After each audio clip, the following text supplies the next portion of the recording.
তো নমস্কার বন্ধুরা, আজকে একটা বড় কনফিউশন ক্লিয়ার করব, ঠিক আছে? তো বক্স কম্পিটিশনে আসলে কি জিনিস দিয়ে জেতা যায়, ঠিক আছে?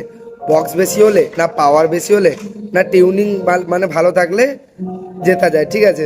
তো অনেক ডিজে লাভার ভাইরা বোঝে কি বক্স বাড়ালেই গেম ওভার হয়ে যায়, ঠিক আছে? কিন্তু ভাই গ্রাউন্ড রিয়েলিটিটা একদম আলাদা, ঠিক আছে? তো পয়েন্ট ওয়ানে আমরা থাকবো, ঠিক আছে? বক্স ইম্পর্টেন্ট, ঠিক আছে? বেশি বক্স ইম্পর্টেন্ট, ঠিক আছে? বক্স কম্পিটিশানে বক্স বেশি হলে এয়ার মুভ বেশি ভালোভাবে হয়, প্রেসার বাড়ে। কিন্তু শুধু বক্স থাকলেই জেতা যায় না, ঠিক আছে? তাহলে সব বড় বড় যে এত বড় বড় পশ্চিম মানে ওয়েস্ট বেঙ্গল যে এত বড় বড় সেট আপ আছে, সবাই চ্যাম্পিয়ন হতো, ঠিক আছে? তো এরপরে আসো পাওয়ারে, ঠিক আছে? জেনারেটর উইক হলে, ভোল্টেজ ড্রপ হলে, সবচেয়ে বড় বক্সও ঠিক মতো কাজ করবে না। তোমার যদি ভোল্টেজ পাওয়ার বা ডিজি যদি বরাবর না চলে, তাহলে বড় বক্সও কাজ করবে না, ঠিক আছে? পাওয়ার না ঠিক থাকলে সাউন্ড একদমই আসবে না, ঠিক আছে? সাউন্ড একদম ফ্ল্যাট ফ্ল্যাট যাবে, ঠিক আছে? তো পয়েন্ট 3, এখানে আসি টিউনিং, ঠিক আছে?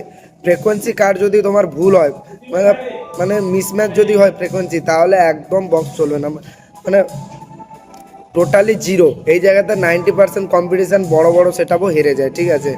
তো আমি গ্রাউন্ডে দেখেছি কম বক্সেও কিন্তু পারফেক্ট যদি তোমার টিউনিং থাকে, পারফেক্ট যদি তোমার ভোল্টেজ থাকে, তাহলে বড় বড় সেটআপও হেরে যায়। তো বন্ধুরা ফাইনালি বলবো, ঠিক আছে, বক্স, পাওয়ার, ভোল্টেজ যাই বলো, আর টিউনিং, এই তিনটা জিনিস তোমার যদি না থাকে, চালকের কাছে যদি এই তিনটা জিনিস না থাকে, বক্স কম্পিটিশান কোনোদিনও জিততে পারবে না।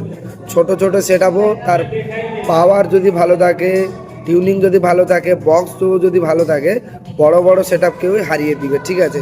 তো এখানে চালকের উপরে নির্ভর করছে, দুসরা হলো তোমার পাওয়ারের উপরে নির্ভর করছে। বক্স তো একটু ছোট বড় থাকবেই, ঠিক আছে? কিন্তু এক চালক, দুসরা পাওয়ার, এই দুটো জিনিস ঠিকঠাক থাকলে বক্স কম্পিটিশান 100-100% তোমরা জিতবে।